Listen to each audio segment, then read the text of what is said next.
আমরা ঝর্ণা টর্ণা শেষ করে এসে এখন আসছি হচ্ছে আখিলপুর।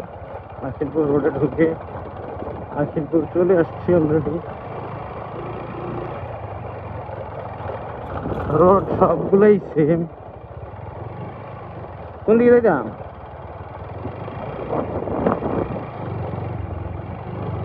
এই হচ্ছে আখিলপুর সি বিচ।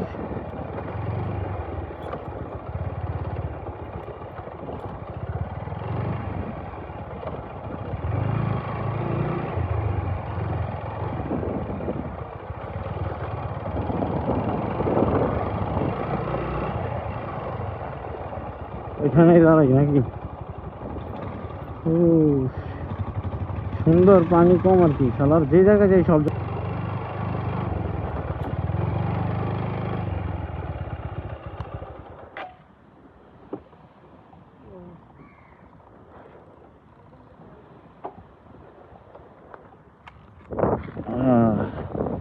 আমরা সমুদ্র ঝর্ণা শেষ করে চলে আসলাম আখিলপুর সি বিচে। এই হচ্ছে আখিলপুর সি বিচ। এখানে কিছুক্ষণ থাকি, সময় কাটাই, তারপর আবার অন্যদিকে যাবো।